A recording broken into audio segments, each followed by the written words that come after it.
A Rainy Evening with John Muir in Yosemite, Sleep Story Script. Tonight, let yourself settle beside a quiet window while rain moves softly over the glass and the world outside becomes gentle and blue. The day has finished its ordinary errands. The lamps have been turned low. Somewhere beyond the walls, leaves are receiving the rain one silver drop at a time, and every sound seems to arrive more slowly than before. This is a story for rest. Nothing here needs to be hurried. Nothing here asks you to solve, remember, or carry anything. You can simply listen and breathe and let the sentences become like a path through wet grass, leading you toward a peaceful valley in the mountains.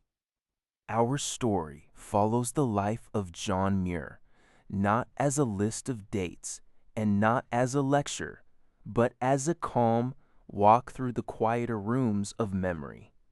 We will find him first in the rain, older now, sitting beside a window in California, looking back over many roads, a childhood under wide skies, a young man's hands busy with tools and books, a long walk southward through fields and forests, a first sight of Yosemite, and years spent listening to wind in the pines as though the mountains themselves were speaking in a language older than words. There will be no danger in this telling, no cliff edge, no fierce storm, no race against time, only rain, lamplight, old journals, pine needles, wet stone, a cabin fire, and the patient peace of a person who found his way by noticing the earth carefully. So let your shoulders soften, let your jaw unclench, let the breath come in easily, and leave easily. Imagine that the room around you is becoming a small, safe cabin. The roof is strong. The fire is low and warm. The blanket is heavy enough to be comforting. Outside, rain falls on cedar shingles, then slides from the eaves into a wooden barrel with a hollow, rounded sound. Inside the cabin, John Muir sits at a simple table. His beard has turned pale, and his eyes, even in age, still hold the clear look of someone who has spent a lifetime watching clouds form above ridge lines. A small oil lamp burns near his elbow. Beside it lies a notebook, its pages softened by use, and a pencil that has been sharpened many times. The window beside him looks out toward dark trees. Beyond the trees, unseen but present, the great walls of Yosemite rise through mist. The rain has been falling since late afternoon. It began as a fine veil on the meadow, then deepened into a steady musical pattern. It touches the roof, the pine branches, the stones along the creek, the old split-rail fence, and the narrow path that leads from the cabin door toward the shadowed valley. The sound fills the room without crowding it. It is not loud. It is faithful. John listens. He's listened to many things in his life: the turning of mill wheels, the scrape of tools, the rustle of prairie grass, the calls of birds above marshes, the long hush of snowfields, the ringing music of mountain streams. But rain has a special way of gathering a life together. It falls on all the places one has been. It touches the present, and somehow it touches memory too. On this rainy evening, he opens his notebook. He does not begin writing at once. His hand rests beside the page. His gaze moves past the window and into the deep blue of the trees. He is thinking perhaps of another rain long ago in another country. When he was a boy in Scotland, he was born far from Yosemite, in a coastal town called Dunbar, where the North Sea breathed against cliffs and the wind carried salt through the narrow streets. In childhood, the world was not yet divided into important and unimportant things. A puddle could be a universe. A bird's feather could be a message. A tide pool could hold enough wonder for an entire afternoon. Young John watched everything. He noticed how the grass bent. He noticed where light rested on stone. He noticed the way water made pathways wherever it went. Imagine him there, small and bright-eyed, walking after rain along a lane near the coast. The air is cool. Clouds travel low. The fields are green in a way that seems almost to glow beneath the gray sky. Drops cling to the hedges, round and trembling. A lark rises somewhere beyond the stone wall, singing into the damp air. The boy pauses, not because he has been told to pause, but because the world has caught him by the sleeve. He looks at the rainwater gathered on a leaf. A tiny bead slides along the vein, hesitates at the pointed tip, and falls. Another follows. To a busy adult, this might be nothing. To John, it is motion, design, gravity, grace. He does not yet have words for all of it. He only knows that attention makes the world larger. When he was still a child, his family crossed the ocean to America. The voyage was long and the new land was wide. They settled in Wisconsin, on a farm where the work was hard and the seasons were strong. Fields needed clearing, animals needed tending, wood needed cutting. Winter pressed down with snow and cold, and spring came with mud, birds, and running water. Let the scene shift gently now, as though the rain on the cabin roof has become rain on a farmhouse roof in Wisconsin. The house stands among open fields. The night is dark, but a lamp glows in one small window. Inside, a boy lies awake under a quilt, listening. Rain taps the shingles and gathers in the yard. The farm smells of damp earth, straw, wood smoke, and wool. In the morning, there will be chores. But for now, there's only the soft darkness and the feeling of being held within a vast country. John grew up with work around him, and work entered his hands early. He learned the feel of wood, iron, rope, and tools. He learned how a gate should swing, how a wheel should turn, how a machine might be made from patience and parts. Even as a young man, he had a gift for invention. He could imagine hidden movements inside ordinary things. He made clocks that kept time in clever ways. He made devices that rose, turned, rang, or opened by themselves. His mind could follow gears and levers as naturally as another mind might follow a melody. Picture a small workbench in a quiet farmhouse room. It is late. The rain has quieted to a mist outside the window. A candle burns low. Young John bends over a wooden mechanism, carefully fitting one piece to another. The room is plain, but in the small circle of light, the parts seem almost magical. A spring, a wheel, a strip of metal, a smooth peg, a tiny weight suspended by thread. He tests the motion, waits, adjusts, tests again. Nothing is rushed. Even then, before Yosemite, before the long mountain years, he is learning a lesson that will stay with him. Everything is connected by movement. Everything has a rhythm. And yet, as much as he could love invention, another love kept calling from beyond the walls. After long days of labor, he would notice the wild plants at the edge of the fields. He would read when he could. He would watch birds cross the sky or kneel to examine the structure of a flower. The farm demanded effort, but the natural world gave him wonder. The two became mixed in him, discipline and astonishment, endurance and delight. The rain outside the Yosemite cabin continues. Older John turns a page in the notebook. The lamp flame leans slightly as a draft moves under the door. He smiles a little, perhaps remembering the odd contraptions of youth, the clocks in self-setting saws, the eager mind that wanted to know how everything worked. Then memory carries him to a time when the world changed sharply. As a young man, while working in a factory, He suffered an injury to his eye. For a while, he feared he might lose his sight. In this sleep story, we do not linger on pain. We simply pause beside the quiet that follows a frightening moment. Imagine a room dimmed for healing. The curtains are drawn. Outside, rain falls gently in the street. John rests, unable to do the restless, useful things he was accustomed to doing. The world has slowed around him. Sometimes life, in its stern way, asks a person what truly matters. For John, the answer grew clearer in that stillness. If sight returned to him, he would use it well. He would look. He would not spend the whole of his life indoors among machines, however ingenious they might be. He would walk into the open and let the earth become his teacher.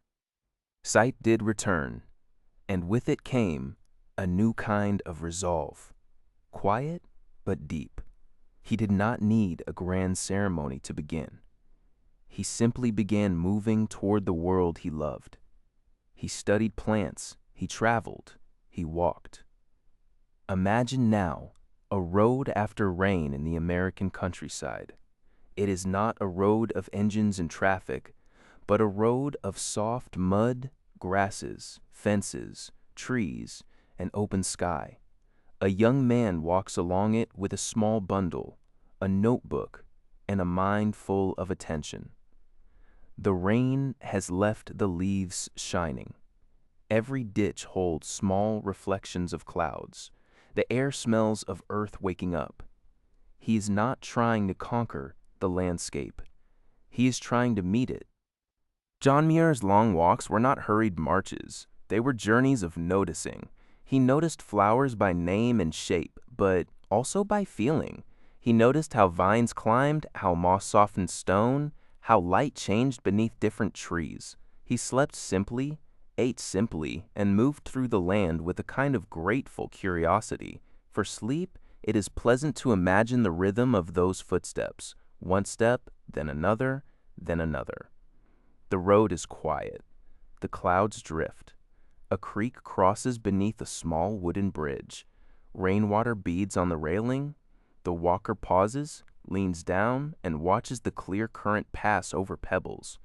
A leaf circles once in a tiny eddy and then floats on. Nothing needs to be kept. Everything may move. As he traveled, the country opened around him in many forms. There were fields and marshes, groves and rivers, warm southern paths, and skies full of unfamiliar birds. His life was becoming less like a straight line and more like a wandering stream, changing direction when the land invited it.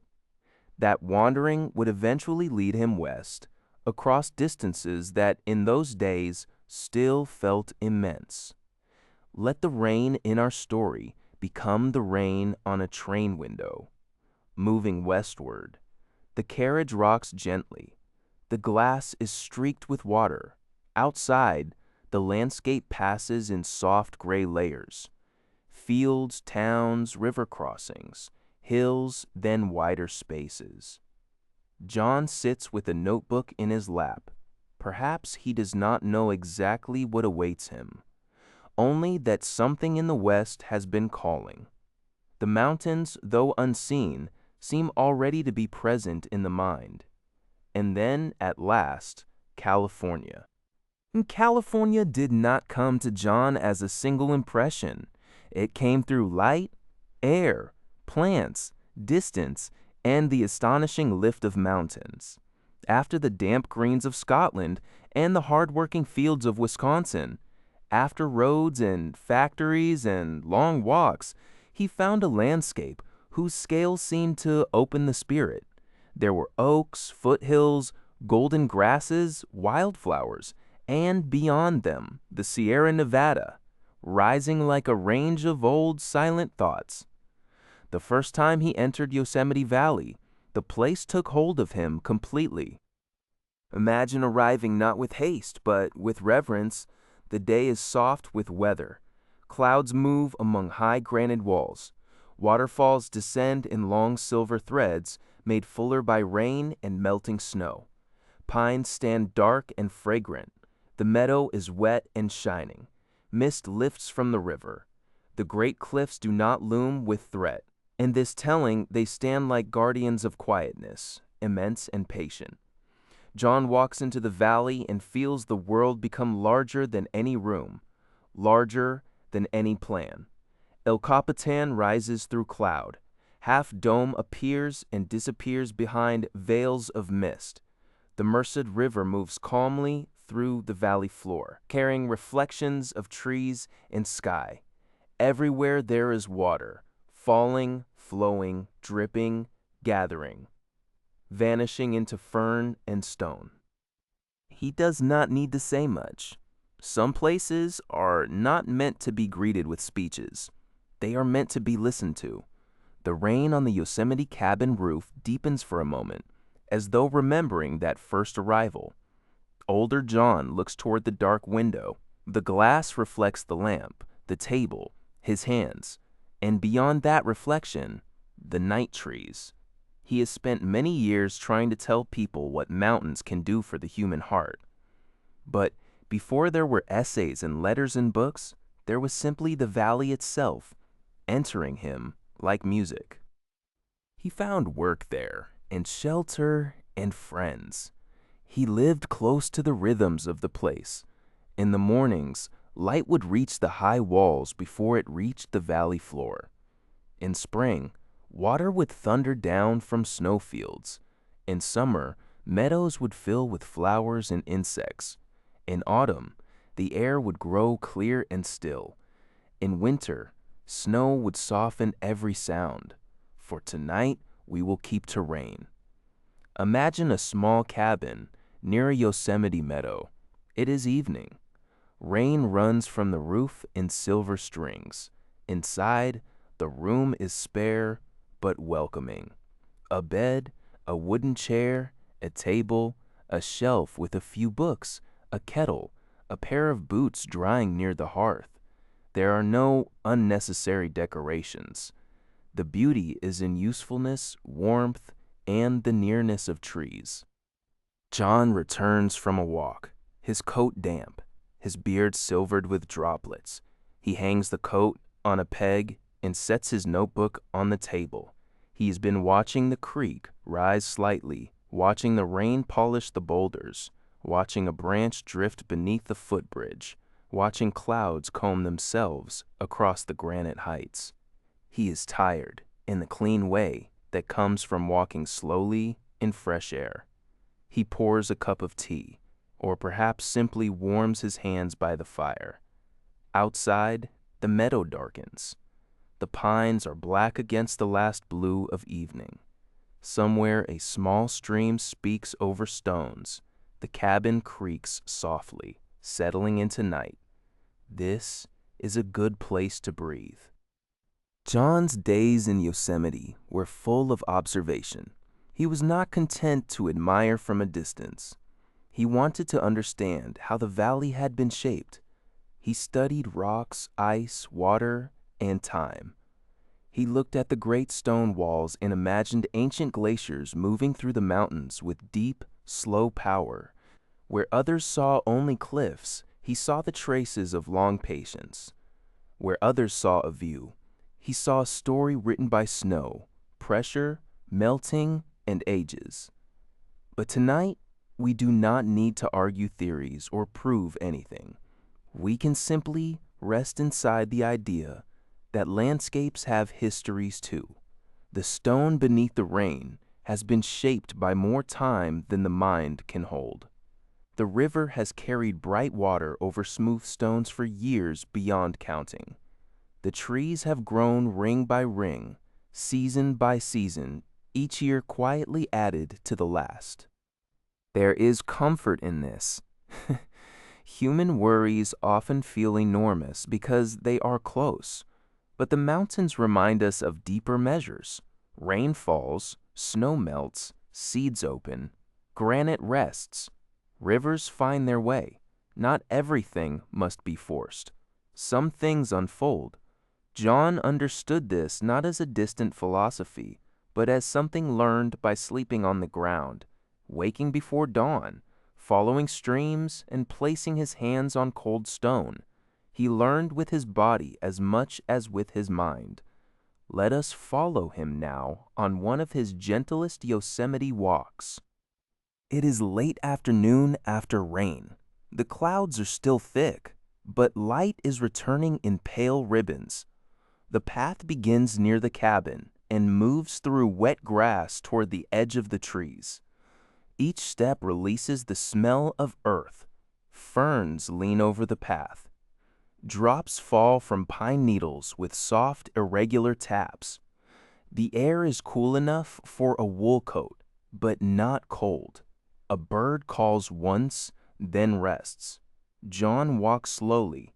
He carries a small notebook in one pocket and perhaps a piece of bread wrapped in a cloth. He does not walk as if trying to arrive. He walks as if each few yards are enough. He notices the bark of a cedar, darkened by rain. He notices the clean curve of a mushroom near a fallen log.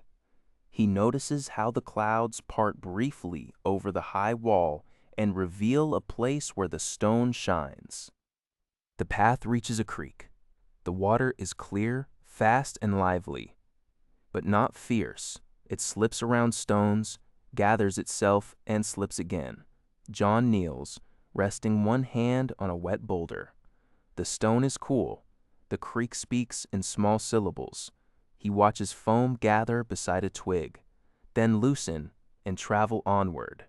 He might write later that everything in nature is connected, that one thing touches another and another and another. But here, beside the creek, the thought is not yet a sentence. It is simply a feeling of belonging. Beyond the creek, the trail enters pines. The forest is dim and fragrant. The trunks rise like columns into blue shadow. Rain continues to fall, but softly now, filtered by branches. The ground is cushioned with needles. Every sound is rounded. If you were walking there, you might feel your breath slowing without effort. The forest seems to ask for quiet, and quiet is easy to give. John pauses beneath a large tree. He looks upward. The branches hold thousands of drops, each one catching the last light. High above, the crown moves in a slow wind. The tree has no need to explain itself. It stands, drinks, grows, gives shade, receives weather, and offers a home to small lives hidden from sight. For John, trees were companions as much as specimens. He could describe them with scientific care, but also with affection. He saw individuality in them, the posture of a pine, the endurance of a sequoia, the grace of a fir, the tender brightness of young leaves after rain. Let the story become very quiet for a moment. There is only the tree, only the rain, only the breath coming in and going out. The forest does not hurry you. The mountain does not hurry you. Even the rain, though constant, is patient. It has all night. After a while, John continues. The path opens to a meadow. Twilight has deepened. The wet grass is blue. The clouds above the cliffs hold a faint silver edge. In the distance, a waterfall shines like a pale ribbon. Its sound arrives softened by air and rain, a continuous presence rather than a roar. The meadow is empty but not lonely. It is full of quiet life. Roots drinking, insects tucked beneath leaves, birds under branches, the river moving in its bed. John sits on a fallen log at the meadow's edge. He takes out his notebook. Perhaps the page is damp at the corners. Perhaps the pencil leaves a dark, soft line. He writes a few observations: cloud level, water flow, plants in bloom, the direction of wind. Then he stops and simply looks. To look without taking is a restful art. To let the world be what it is, without turning it immediately into use, opinion, or possession, is one of the gentlest forms of attention. John Muir spent a life trying to help others remember this.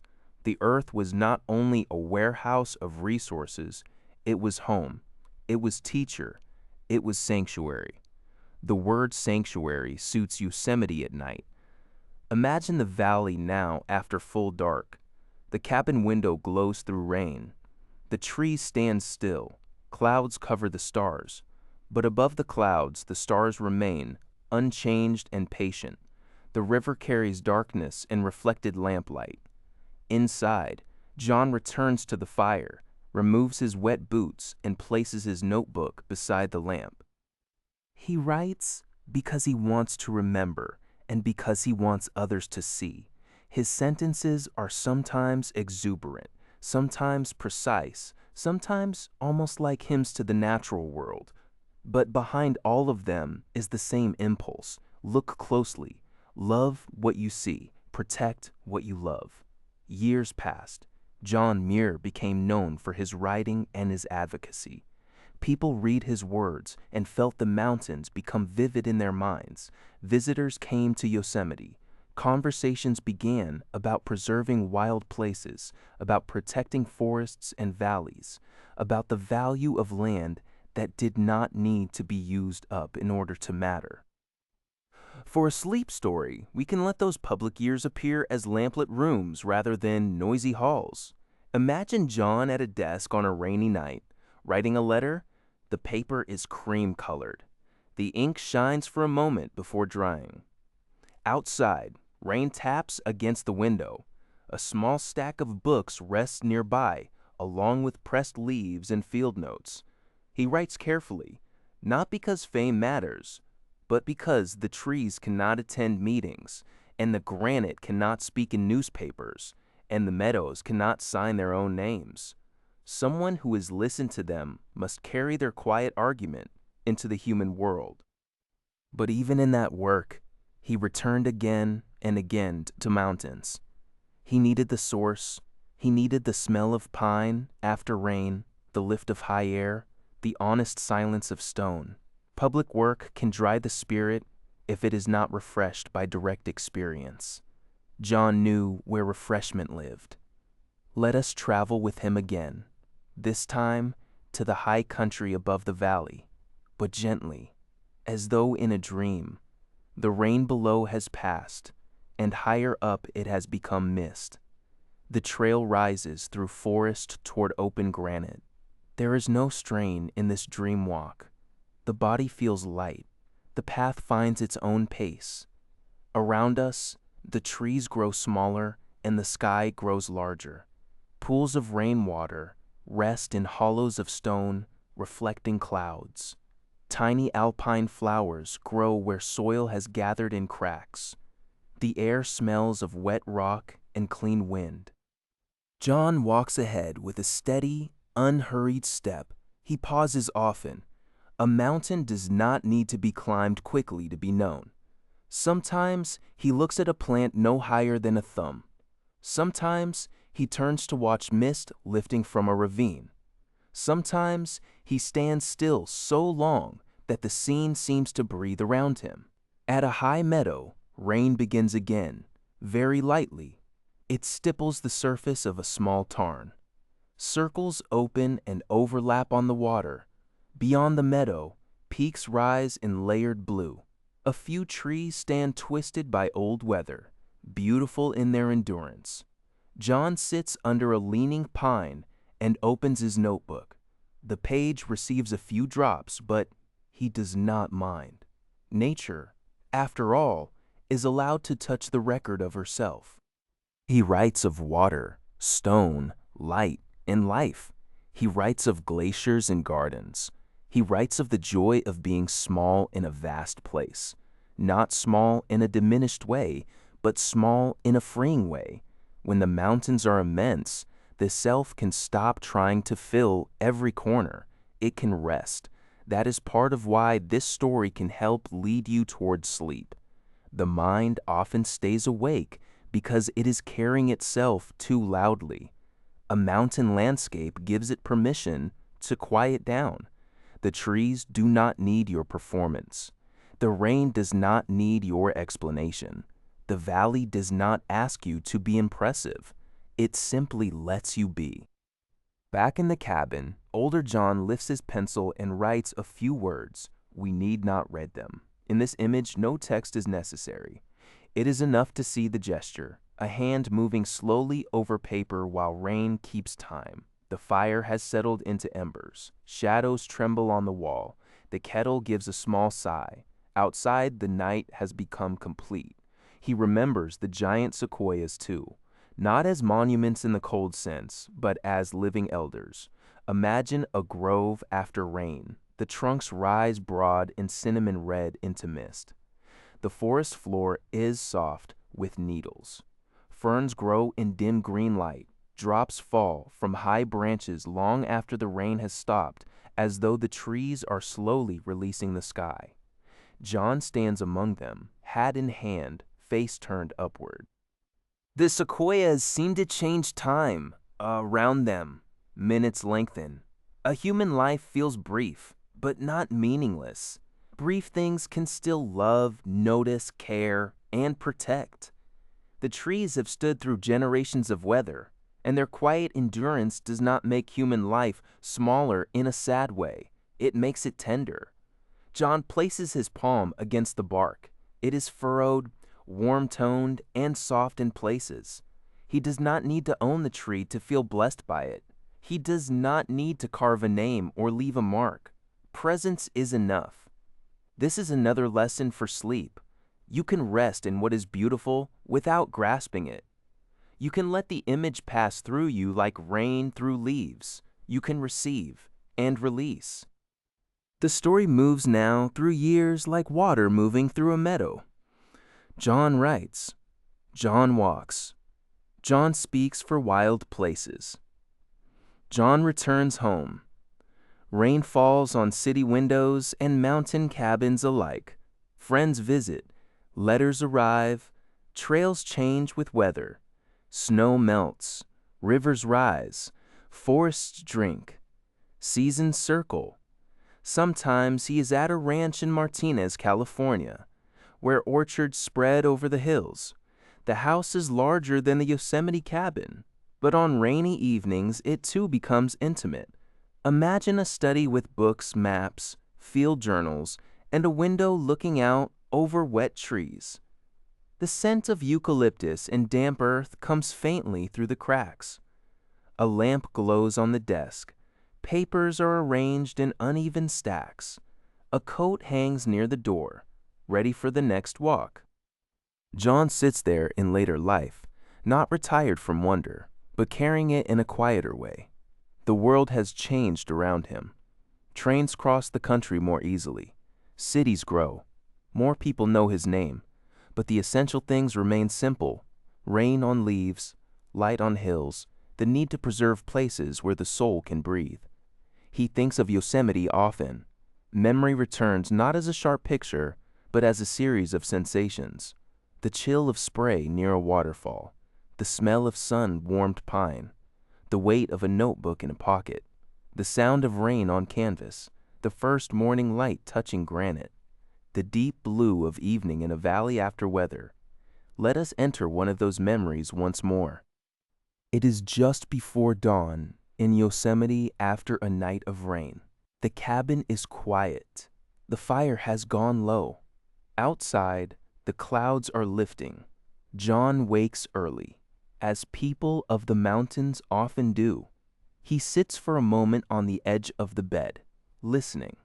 The rain has stopped, but drops still fall from the trees. The valley is full of after-rain sounds. Water running from roofs, creeks quickened by the night, birds beginning softly, a distant waterfall steady as breath. He steps outside. The air is cold and clean. Mist lies low over the meadow. The mountains are hidden at first, then slowly revealed as the light strengthens. The wet grass touches his boots. Every surface seems newly made. The world washed by rain has the innocent look of morning. He walks without destination. The path is familiar, but familiarity has not dulled it. A familiar place can become new each time the weather changes. Today, the stones are darker. The river is fuller. The bark glistens. A spider web near the fence holds drops like tiny lamps. At the meadow's edge he stops. The clouds part. High above, a granite wall catches the first pale gold of sunrise. For a moment, the rest of the valley remains in blue shadow, while the height shines. It is a quiet kind of glory, not demanding applause, simply present. John watches. Perhaps he whispers a word of thanks. Perhaps he says nothing at all. In the calm of this story, you may stand there too, without needing to be seen. Feel the damp coolness of morning. Feel the steadiness of the ground. Hear the river. Hear the drops falling from the pines. Let the golden light touch the high stone. Let the rest of the valley wake at its own pace. There is no hurry. The day will come when it comes. For now, there is only morning after rain. John's love for nature was not separate from joy. It was serious, yes, but not heavy. He found delight everywhere. He could be amused by a flower, refreshed by a gust of wind, lifted by a mountain view, absorbed by the movement of a squirrel along a branch. He saw the natural world not as scenery behind human life, but as a living community in which human beings were fortunate to belong. That sense of belonging is restful. Many anxious thoughts begin with the feeling of separation, one person alone against a complicated world. But in the forest, separation loosens. The breath belongs to the trees. The body belongs to the earth. The senses belong to the weather. The heart belongs for a while to the same quiet order that lets roots drink and rivers descend. Tonight, as rain falls in the story, and perhaps in your imagination, you can let that belonging come close. You do not need to understand it fully. You can feel it as comfort. Older John. In the cabin turns another page. The notebook is nearly full. His handwriting, in places, slopes and tightens, then opens again. The rain has softened to a hush. The fire is mostly embers now, glowing red beneath pale ash. The room is warm enough. The bed waits nearby, plain and ready. Before sleeping, he steps outside once more. The cabin door opens with a low wooden sound. Cool air enters. The rain has become a mist, floating rather than falling. The trees are black and shining. Clouds move slowly between the mountain walls. The valley is almost invisible, yet deeply present, like a sleeping creature breathing in the dark. John stands beneath the eaves. Drops fall at intervals from the roof edge. The night smells of cedar, wet soil, and distant water. He draws the air in slowly. He has spent so much of life outdoors that even now, near sleep, he feels most at home when the world is close. He thinks of the boy in Scotland, watching rain on leaves. He thinks of the Wisconsin farm, the workbench, the clocks, the tools. He thinks of the long road and the train west. He thinks of Yosemite's first astonishment. He thinks of trees, glaciers, meadows, sequoias, letters, books, and all the ordinary evenings when a person sits down tired and grateful after a day of looking closely. The memories do not crowd him. They pass like clouds. Each one appears, softens, and moves on. After a while, he returns inside. He closes the door. The latch settles. He sets the notebook on the table and covers it with one hand for a moment, as though thanking it for holding the day. Then he blows out the lamp. The room becomes dark, except for the faint red of the fire. Outside, the rain begins again, barely more than a whisper. It touches the roof, it touches the path, it touches the meadow, the river, the stones, the roots of trees, and the high granite walls hidden in cloud. John lies down. The blanket is warm. The cabin is safe. The valley is quiet. And the mountains keep watch. Let yourself rest there now. You are in the cabin too, in the peaceful way of stories. The roof is above you. The rain is around you. The fire is low. The notebook is closed. Nothing more needs to be written tonight. If thoughts arise, they can become leaves on the creek, drifting in the dark. If a memory comes, it can become mist over the meadow, present for a moment, then lifted gently by morning. If the body feels heavy, let it be heavy like good earth after rain. If the breath feels slow, let it be slow, like water moving through a quiet valley. There is no task now. Only rain, only shelter, only the long, kind patience of mountains. The story could end here, but for a 60-minute rest, let us stay a little longer in the peaceful valley of memory, moving more slowly now, as the night deepens and the cabin grows even quieter. Sleep stories are allowed to circle back. They do not need to press forward. Like rain on a roof, they can repeat with tiny changes until the mind no longer feels the need to follow every word. So return again to the sound of water. In Yosemite, water is everywhere, even when it is hidden. Snow waits in the high country. Springs begin under stones. Creeks travel through shadow.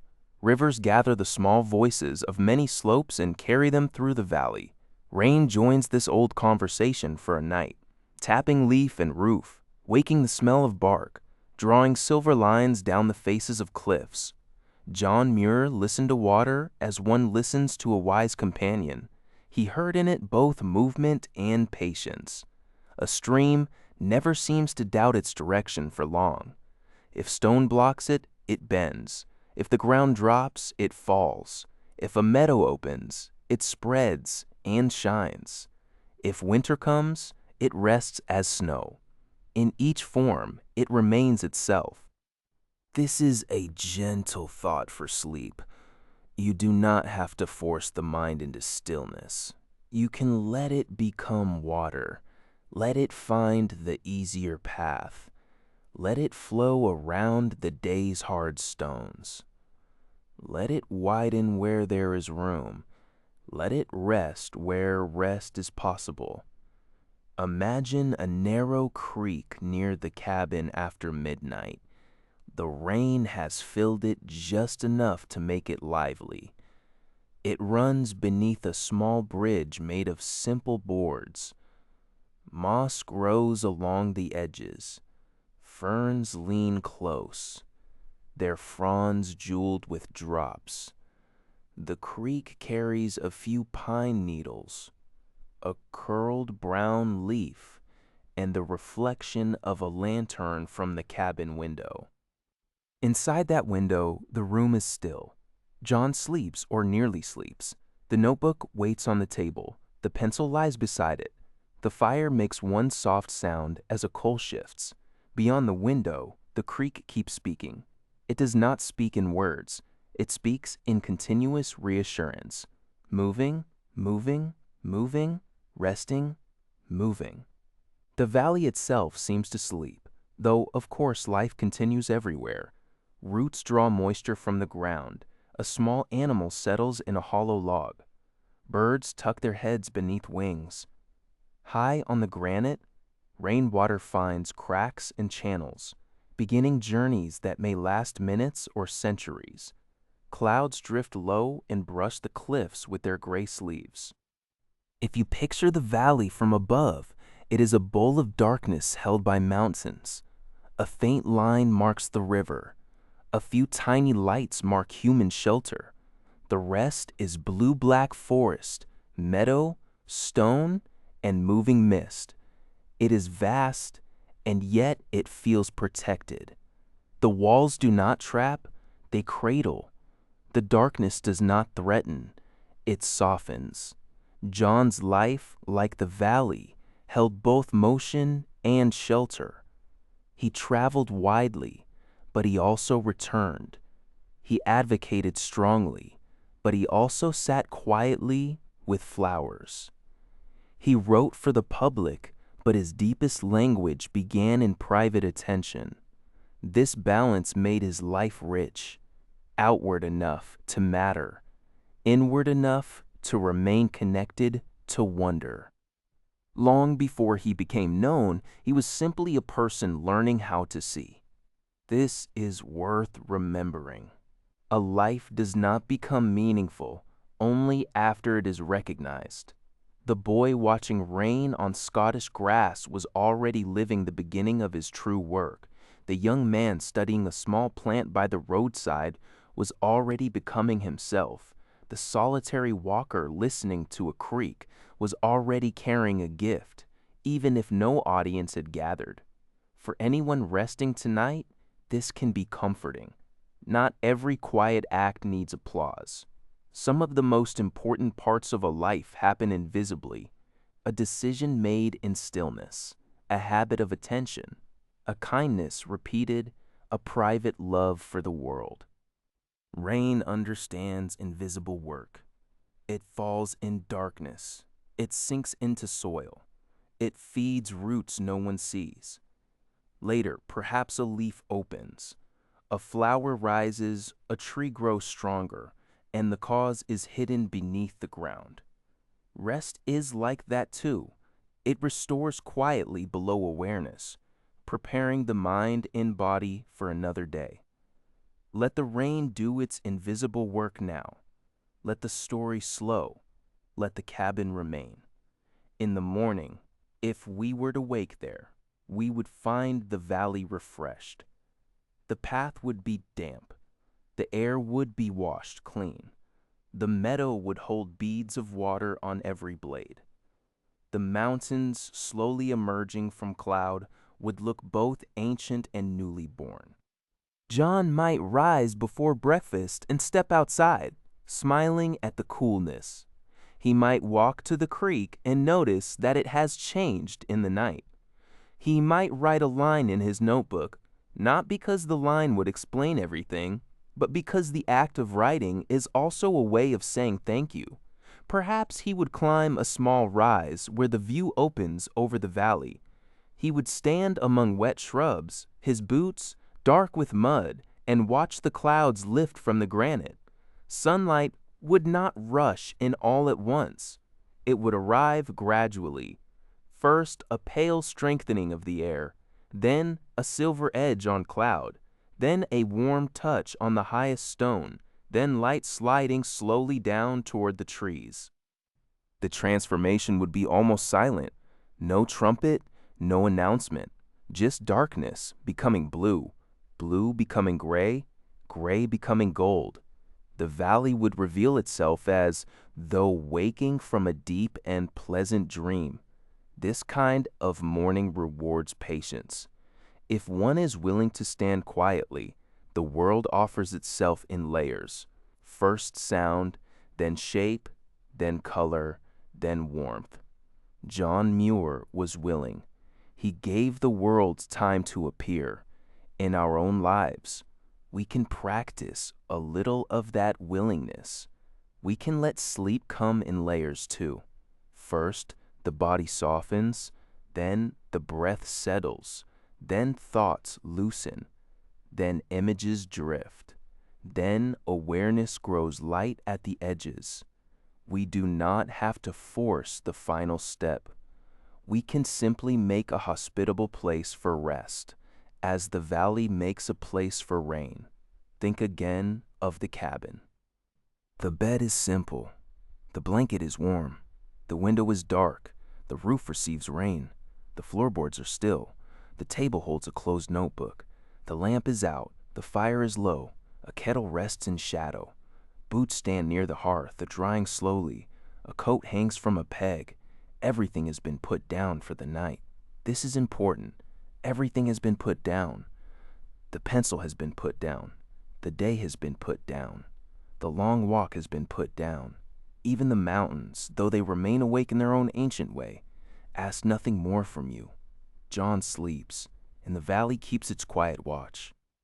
Far away in memory, the sea at Dunbar moves against the shore. The Wisconsin fields drink rain. A factory room grows dim. A road leads south through wet grasses. A train carries a young man west. Yosemite opens in mist. Sequoias stand in their grove. A study lamp glows in Martinez. All these places are held together by one soft thread of rain, passing through a life, passing through time, touching each scene and making it gentle. You can let those images drift past without holding them. The Scottish lane after rain. The farmhouse roof in Wisconsin. The workbench with its quiet gears. The healing room with drawn curtains. The open road in shining leaves. The train window streaked with rain. The first sight of Yosemite. The cabin near the meadow. The creek under the bridge. The pine forest in blue shadow. The sequoia grove breathing mist. The notebook beside the lamp. Each image comes and each image goes. Nothing needs to be kept. The rain keeps the rhythm. As the night deepens, the story becomes less about John Muir and more about the peace he found and wanted others to know. It is the peace of belonging to a world larger than one's own thoughts. It is the peace of discovering that beauty does not have to be loud. It is the peace of seeing that care can begin with attention. When John asked people to protect wild places, he was not only asking them to save scenery, he was asking them to preserve a form of quiet wisdom. A forest teaches patience. A river teaches movement. A mountain teaches scale. A meadow teaches gentleness. Rain teaches release. These lessons do not arrive as commands. They arrive as invitations. Tonight, you can accept only the simplest one. Rest. Rest like soil receiving rain. Rest like a creek after finding its course. Rest like a valley under cloud. Rest like a cabin after the lamp is out. The mind may still offer a few small thoughts. The way a roof offers a few drops after the rain has paused, that is all right. Each thought can fall, make its soft sound, and disappear. You do not need to follow it. You do not need to gather it. You can let the next silence come. In the deep quiet before dawn, the rain becomes very fine. It is almost mist again.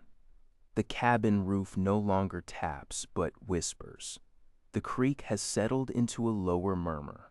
The trees hold the darkness carefully. Somewhere beyond the valley, unseen peaks wait for morning. John breathes in sleep. The notebook rests. The mountains keep watch. And you, listening, can let yourself drift with the same patience. Let the body grow heavier. Let the forehead smooth. Let the hands release. Let the breath come and go without effort. Let the story become only rain, and the rain become only sound, and the sound become only softness. There is shelter here. There is time. There is nothing more to do. If the story continues in dreams, perhaps you will walk through Yosemite after rain. You will not need a map. The path will be easy beneath your feet. The meadow will shine. The river will move beside you. The pines will stand dark and kind. Far above, clouds will open around the cliffs, revealing a slow, golden light. You may find a small cabin waiting near the trees. Smoke will rise gently from the chimney. A lamp will glow in the window. On the table will be a notebook, closed for the night, and beside it a pencil, resting. The fire will be warm. The blanket will be ready. The rain will begin again, soft on the roof, soft on the leaves, soft on the whole sleeping valley. And there, with the mountains around you and the rain keeping time, you can rest completely. Good night. May your sleep be deep. May your dreams be green and quiet. May the rain carry you gently toward morning. And, if a little thread of wakefulness remains, let the valley hold it too. Imagine the hour after midnight, when even the fire has nearly finished its speaking. A final coal glows beneath ash, breathing a soft red light into the room. The shapes of the chair, the table, and the shelf have grown simple in the dark. They no longer ask to be named. They are only quiet companions, resting in their places. Outside, the rain travels over every surface with the same patient kindness. It finds the needles of the pines and gathers at their tips. It slides down the rough bark of cedars. It settles into the moss along the stones. It draws circles on dark pools and smooths the dust from the path. It touches the roof above you, again and again, in a rhythm so steady that listening becomes almost the same as sleeping. Somewhere in the valley, the Merced River moves through the dark. It does not hurry. It carries the night's rain gently, folding each small stream into its larger current. Unowned, the river knows the way without thinking about the way. It bends where the valley bends. It deepens where the stones allow. It reflects no stars tonight because clouds cover the sky, and still it is complete. Let your breathing become like that river, easy, where it can be easy, quiet, where it can be quiet, moving because movement is natural, resting because rest is natural too. In the dream of the cabin, John Muir sleeps peacefully, and the notebooks sleep beside him. The words written during the day have done all they need to do. The unwritten words can wait. The walks not yet taken can wait. Morning can wait. Even the high granite walls, patient through ages of weather, seem to understand the sweetness of waiting. The valley is not empty in the dark. It is full of resting things. Ferns fold slightly under the weight of rain. Pine cones lie among needles. A fallen branch softens slowly into the soil. Seeds rest unseen, carrying forests in miniature. The roots of great trees drink in silence. Everything is doing less than it does by day, and yet nothing is lost. This is what sleep is like. Not absence, but hidden restoration. You do not need to watch it happen. You do not need to manage it. You can let the deep self receive the night as soil receives rain. The cabin remains warm.